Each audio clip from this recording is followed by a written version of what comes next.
time to witness the dark side of nature.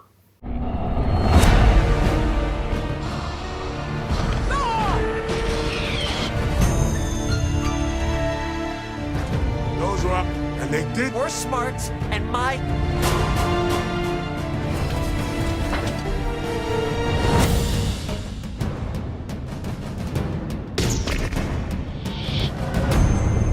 He told me enough. No, I.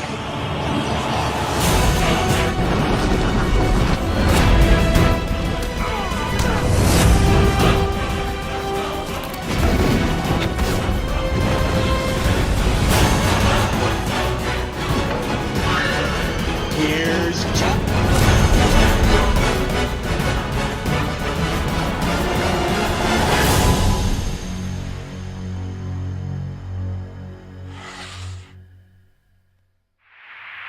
Hey everyone, it's Don Corleone here, and I am here with a brand new movie review, and this movie review is going to be for a 1996 disaster film that was produced by Steven Spielberg, or executive produced by Steven Spielberg, and directed by the guy who directed Speed, and was the editor for films like, what was it? I gotta fix this. Alright, editor for films like Die Hard, or... yeah, editor for stuff like Die Hard and as well.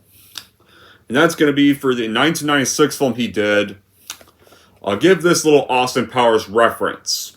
As you've probably heard in Goldmember. You know what my favorite Helen Hunt movie is? Twister! Yes, the review's going to be for 1996's Twister. Yeah, aka What's Fat Bastard's favorite Helen Hunt movie. Right there. Just by that reference, you guys already now know. But yeah. So, what's the plot of Twister? Well, TV weatherman named Bill Harding, played by Bill Paxton, is trying to get his tornado hunter wife Jo, played by Helen Hunt, to sign divorce papers so he can marry his girlfriend, Melissa. But Mother Nature, a series of intense storms sweeping across Oklahoma, known as tornadoes, has other plans. So the three join the team of storm chasers. They attempt to insert this revolutionary measuring device into the very heart of several extremely violent tornadoes that they always end up encountering on their whole ride there. So, how was this movie made? Well, Steven Spielberg's company, Amblin Entertainment, produced Twister and had financial backing for Warner Bros. Pictures and Universal Pictures. And in return, Warner Brothers was given the North America distribution rights, but Universal's joint distribution company, United International Pictures, would have the international distribution rights. The pitch was not a script, but it was a proof of concept of the visual effects by Industrial Light and Magic, entirely done by computer-generated imagery and a pickup truck driving towards a tornado pulling up a tractor with one of its tires snapping off and smashing through the truck's windshield. And the ILM assigned Stephen Fagmeyer was the effects supervisor for this experience with our tornadoes, and created simulations while working with storm chasers as well. And Spielberg when it came to the directors, executive producer Steven Spielberg himself was actually going to also direct the project. But they also had some other directors in mind, they also had James Cameron in mind, John Badham in mind, Tim Burton in mind, Robert Zemeckis in mind. And honestly, I do wish James Cameron went and directed this instead of fucking Titanic. Directed this after True Lies instead. Instead, if he didn't choose to sell out to the drama crowd. But anyway, Jared DeBont ended up getting picked to direct Twister, because originally he was also going to be directing Godzilla, but he left due to creative differences. He was invited by Spielberg after he succeeded with Speed in 1994, and was a long career, and yeah, was the director of photography around the time as well, and yeah. So right there, Jen DeBont ended up directing the movie. And so, after the movie was shot and marketed, Twister would go on to be released into theaters on May 10th, 1996. Another thing about this movie, well, yeah, it was also released on VHS, but it was notable for being among one of the first films to be released on DVD in the United States. And when it came to the box office, Twister grossed over $495 million worldwide, and it became the second highest grossing film in 1996, behind Independence Day, and sold 54.7 million tickets in the US. And of course, it got positive reviews from critics, and it got nominated for Best Visual Effects and Best Sound. And as we all know, a standalone remake disguised as a sequel called Twisters, clearly from the trailers, it looks like, is being released. It was officially released on July 19th, 2024. Oh, man. Now as for my reaction to this movie. I got around to giving this a first-time watch on my VCR player. I rehooked up the VCR, as you all know. When I did the VHS opening to this movie, well, that was my night of me watching the film, and I decided to also record the VHS opening as I was watching the movie. Right there. So anyway, yeah, that whole night when I did the VHS opening, that was my first time watch with this movie.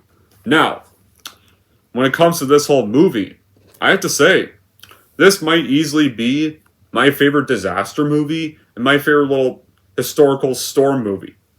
Like, Jan DeBont and Steven Spielberg, they did terrific with this film, and they were the right pair to make this movie, no doubt. Like, easily now, when it really comes to this film, I think, like, without this film, we probably wouldn't have had stuff like The Day After Tomorrow, or the War of the Worlds remake, or 2012, or... This movie is pretty much the reason why we have those kind of movies. Now, seriously, what's, not to like? Like, the visual effects of all the Twisters are breathtaking for 90s standards. Really, this was made in 1996, and the visual effects look very stunning on the tornadoes. The film fair cracks, they got chased around the countryside. They're looking for the big bad windstorm, the big bad tornado. You get a baddie in the movie. You have this kind, funky ants. And some collection of misfits. Comic reliefs played well, and two good actors like Helen Hunt and the late Philip Seymour Hoffman. May he rest in peace. The late Bill Paxton. May he rest in peace. And seriously, it's also the quality of the acting that would definitely sets us among some certain summer blockbusters right here. The movie, as you all know, is directed by Speed fame himself, Jan DeBont. Stars Helen Hunt, who had starred in Castaway, the late rest in peace Bill Paxton, who starred in True Lies, Carrie Elways, who had starred in films like Liar, Liar, and Saw, was also in the worst season of Stranger Things Season 3. It was also in the Knuckles series recently. Philip Seymour Hoffman, may he also rest in peace, from The Master, or Jamie Gertz from The Lost Boys, and Alan Ruck from Ferris Bueller's Day Off. Yeah, quite a few old legends. It's just entertaining escapism film. It doesn't present itself as anything but that.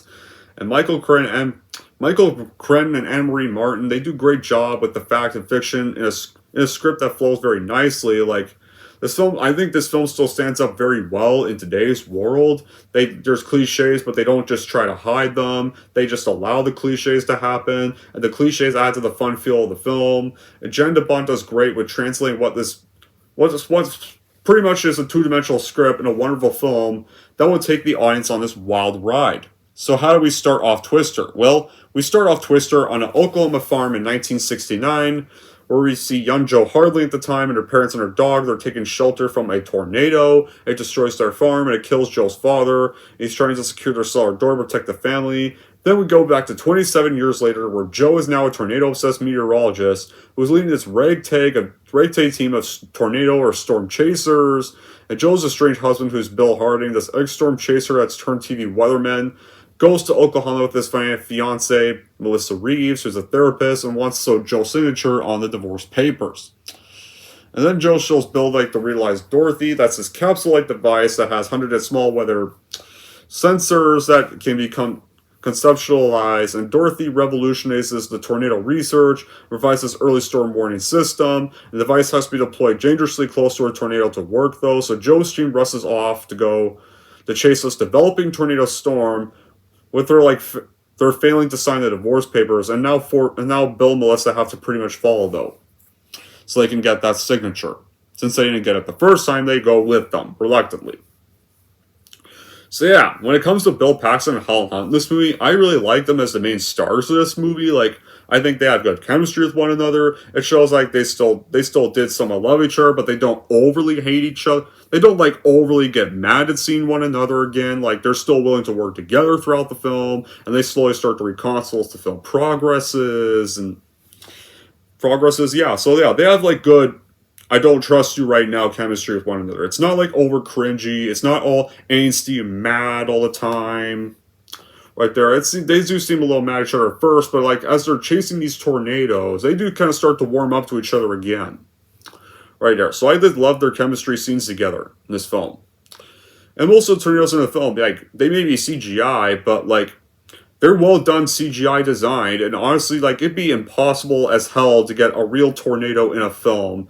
Like, if you got a real tornado to be in the tornado scenes, you want to know what happened to your whole set? It'd be destroyed quick. And I don't think, yeah, good luck getting your movie made after that. But, like, whenever there's a tornado, guys, people always run into shelters. They don't go out and film it. You kidding me? If they went and filmed it, everyone literally would not survive. Yeah, usually, like, whenever there's a tornado warning, you have to go to a shelter and you have to hide there till the tornado's over. So yeah, of course the tornadoes are going to be CGI and fake. For people who don't like that, like, good luck filming a real tornado. I like to see people try to film a real tornado for fame.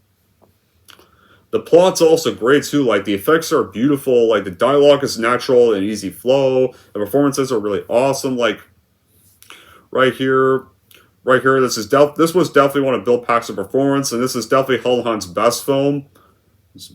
Yeah, and there's definitely there's definitely more to this film than just the incredible effects right here. You got the raw believability of this film's effects is what really drives it, not just the effects themselves. And like some people, casual filmgoers would probably just view it as just a typical disaster film. But this film has a depth that some don't really see much. Like, the story itself is good. It's got solid work. It's got an interesting plotline, magnificent flow. Like, yeah, I know like this movie made huge profit, but even with the huge profit and the follow-up that's coming out, I just feel like it just doesn't get too much acclaim. Like, the same goes for films like Independence Day, you know. They have a fan base, but they're just more with the paid critics.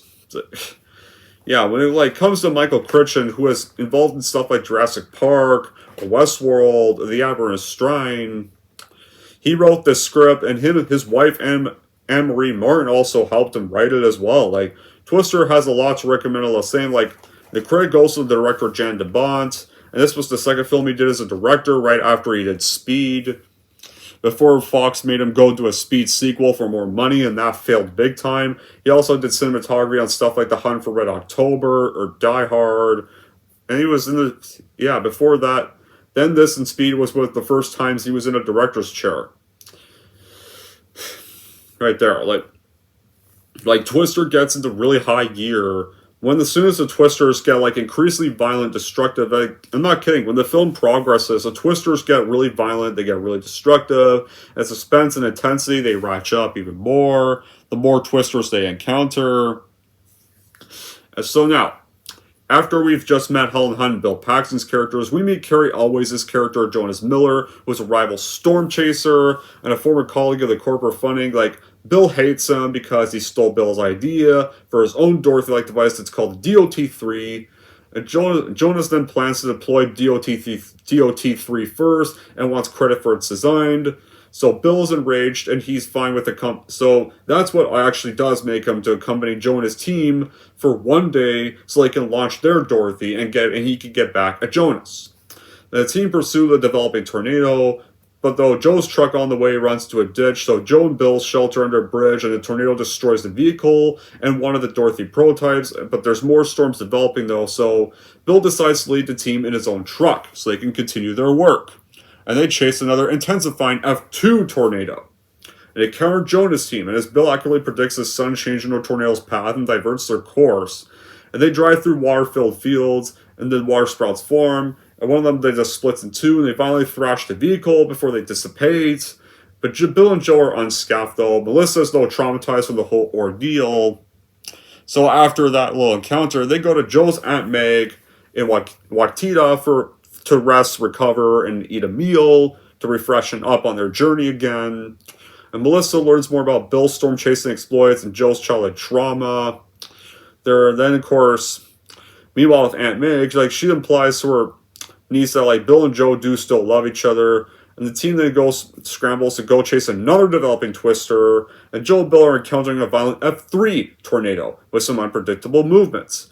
This tornado is definitely the most. This tornado, this is where the tornadoes get really intense that they encounter. This one doesn't just like knock over stuff, it knocks over things like power lines and crushes another Dorothy device. The truck is damaged, and so Bill has the team retreat, but Joe has to almost goes through emotional breakdown over the failure of their work and unloads about like all the motivations, her father's death, that her father died from this tornado, and pretty much why she's chasing tornadoes in the first place.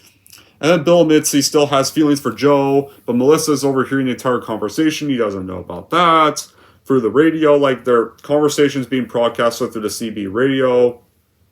When it comes to recreating tornadoes and doing the destruction they cause, they really do an excellent job filming all those moments. The destruction tornadoes brings their paths, and like there's like right here, there's numerous points where the viewer would definitely be on the edge of their seat whenever they encounter scenes like this. Like this portrays how realistically a tornado would happen. Right there, like it's like this is actually how a tornado incident would probably go. Like it's not like a heroic tornado thing. Like no, like this is actually like the antagonist is literally a force of nature that usually just comes and goes when there is a storm. Like there's also some lighthearted comedy moments from some of Bill and Joe's team, particularly like the younger ones, or usually from some of the younger ones, they do provide some of the comedy right there to lighten the mood. Like right there when there's no tornadoes, like when it comes to the questions like what could be the most ridiculous swept up in the tornado, like there's like a little goofy comedy scene like during one of the tornadoes, a cow gets swept up, or two of them, or a few cows get swept up by the tornado. A literal actual cow gets sucked up into a tornado, which is definitely the hilarious moment. They're like, how many more cows are we going to counter from all this? The cows are even mooing, like this movie even is not afraid to get corny, goofy, and ridiculous at times. Like there, like the first bit of tornadoes, it's usually normally lighthearted. Once the later tornadoes happen, the ones that get bigger and bigger they encounter, it's when the stuff gets more serious.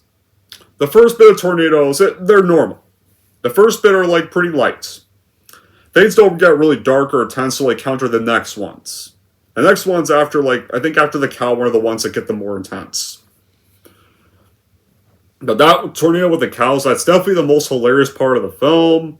There's even gas trucks, even vehicles, entire houses. Well, trucks, vehicles do get sucked up in tornadoes a lot.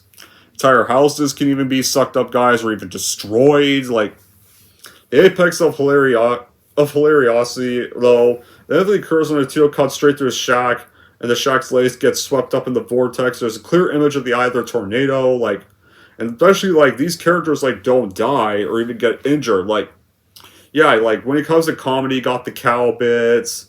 And you also get good performances from actors like Philip Seymour Hoffman. You got a good score, good soundtrack. And you definitely have, the soundtrack, you have songs like Human Being from Van Halen, Goo Goo Dolls' Long Way Down, on Alison Krauss's song, Moments Like This.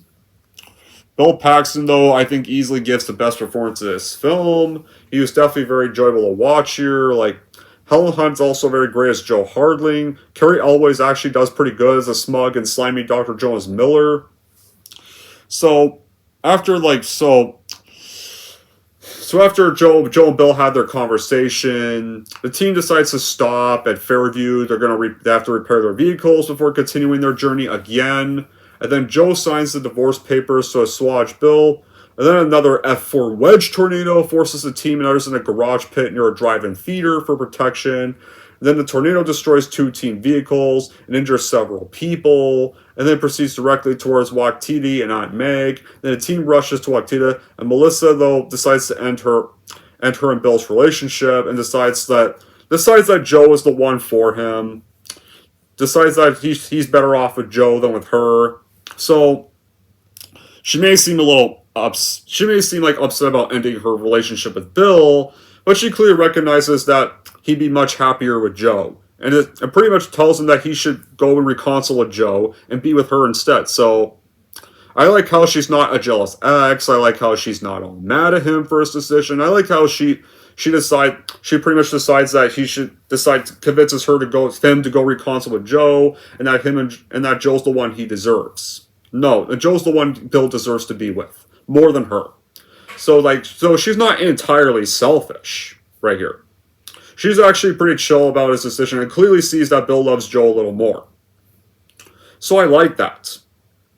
So that's, yeah. I like how she's not too much of an asshole. So I do hope after that nothing bad happened to her after that. So then the town storm signs provide little warning time though of the approaching tornado, and so Wakita is left in ruins, and Aunt May's house is flattened. The team manages to rescue Aunt May, and they urge Joe to continue her research to improve warning systems. Meanwhile, the National Severe Storm Laboratory forecasts this record-breaking tornado that's going to form the next day. So, Aunt May's large wind vane sculptures inspire Bill and Joe to add aluminum wings to the last two Dorothy prototypes they have, so they can be more aerodynamic. Yeah, so you can tell, because you could tell back when this movie came out, this was back when most movies in Hollywood were made to be enjoyably fun, sensational, and not boring or pretentious. Tornadoes happen in real life, but some of the stuff that gets portrayed probably wouldn't really happen in real life. Though, it's not some documentary drama. This is supposed to be a fun, turn-off-your-brain movie right here. It's not like a big action film with a big bad. The big bad is typical Mother Nature herself, really. And it's just about these guys chasing some tornadoes in areas, and pretty much a couple that's leading the expedition. They're not like each other first, but as their journey's progressing, they regain faith in one another, they work together, and then they reconcile right there. So there's still a plot to tell. There's still a story and some lead characters to have. And the audiences here, they're due for a disaster movie that they're wanting. This is the one they'll definitely get. It's one of nature's deadliest, most realistic disasters. Twister is definitely that kind of movie. Maybe it's not over plot-wise strong, but it does contain convincing characters, neat CGI special effects, especially when it comes to executive produced by a guy who's directed Jurassic Park, Raiders of the Lost Ark, and some thrilling action scenes, even if it's not really an action movie. And there's a reason why Twister was one of the biggest hits of the 90s. You can definitely see how fun the movie is whenever anybody watches the film. And the lessons the movie has here, the movie has some great lessons here. When there's a tornado or any kind of hysterical storm, don't go against recommended protocols for staying safe. It's definitely not a very smart idea to do, at all. There's a reason why some characters die in the movie, because those characters had lack of caution. Jonas Miller's a perfect example who did not really care about what could happen. He was too greedy with money, and he lost his life over it in the film, near the end of the movie. And pretty much gets his driver Eddie killed. And this was the first time a film about tornadoes had been done. Right here, there's events in the film where a Dodge Ram truck stays grounded, survives high velocity winds though. That may not seem really realistic though, because I'm pretty sure the Dodge Ram would get destroyed quick as soon as it hit the ground. And when Bill Paxton's character Lime climbs into the back of the moving pickup truck while hailing chill the size of golf balls, they crash onto him. I'm pretty sure that would really hurt if hail looked like that. It would probably be really hard to recover from a hailstorm like that. So there is still some unrealistic, but there's still some also realistic aspects here. In the film, and the main characters, their jobs is to follow tornadoes, to collect the data of that. The directors, the film crew, they work hard making the fast chases seem natural, but they start to get much more harder and more intense as the movie progresses. They cast play all these scenes well, and it seems as if there's true science, as if they were really scientists that were up to the challenge. There's a rivalry between two groups of scientists, a rivalry between two women, depending on this man's love, but the script But the bickering of the script there, I felt believable. It wasn't like over annoying or over angsty or anything. You could still root for the two scientists, Bill, Jill, and Joe. The script works in favor of a good storyline. Like, yeah, like the chemistry for the two lead characters is very believable. The actors like play the parts to the greatest potential. Right here, like you can tell these two were perfect for the role. Now, how do we get to our finale? Well, we are down to the very last tornado of the movie. The intense, extreme, massive, mile-wide F5 tornado, which was predicted in the forecast, that forms the next day, and the team goes to pursue it. Bill and Joe then attempt to place one of the last Dorothy things they have, the Dorothy 3, but the device gets knocked over and destroyed by an airborne tree. Jonas then attempts to deploy DOT-3, ignores Bill and Joe's warnings that the tornado is changing direction and headed straight to them, and so Jonas trucks away, and him and his assistant are both killed.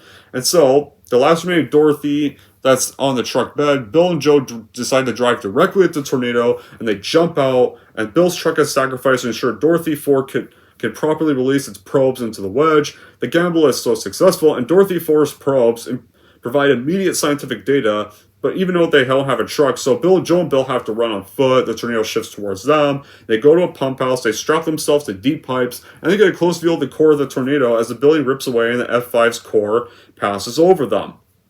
So, the tornado then dissipates, the storm then resolves, and the movie ends with the team celebrating their success. And you can tell Joe and Bill reconcile, and they're gonna get married again, right there. They're gonna get married again. They've now reconciled. They put their differences behind them now. They're officially gonna get engaged again after their whole journey. All the hell they went through getting through these tornadoes. They now have data. They now have data. They're now gonna get praised for all the data they collected from this tornado. And Bill's gonna likely get all of his cred back now that Joe's out of the picture. Jonas. I mean Jonas, not Joe. Jonas. I mean that. And that's where Twister ends, folks. Right there. So, it's like each new tornado is a progression towards more extreme events, and that's definitely makes the film great. They keep upping the ante the more tornadoes they progress, and by the final tornado, they pretty much do the most intense scenario. Drive the truck straight into the tornado, through a house, to the middle of the tornado, and jump out to avoid their death, and they outrun the tornado, and they really outrun it. They get to safety, they secure themselves to a couple pipes, and the tornado dissipates, and they have their data right there. That's a great way to end the movie. But would Twisters have some bad qualities? No, would Twister have some bad qualities? Well, okay. Now, when it comes to bad qualities for Twister, I think, the subplot involving Paxton trying to divorce ex-wife Hunt so he can marry the Jamie Gertz, Melissa, it's kind of really just filler. It doesn't really go much elsewhere a lot of times, so it doesn't really feel much of a useful plot point. But even though it's not the point of the film, the point is the struggle between Mother Nature versus humans. That part it does succeed. So yeah, the romantic subplot bit was a bit of a problem I had. That stuff maybe could have been didn't really need to be much of a focus. You could have really did it without that.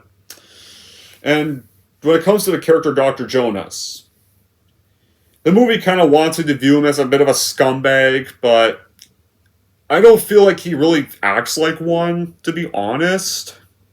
I mean, yeah, he does kind of steal Bill's work, but is he really that much of an asshole? He doesn't really act like an asshole when you first meet him that much. He doesn't really act all that scummy.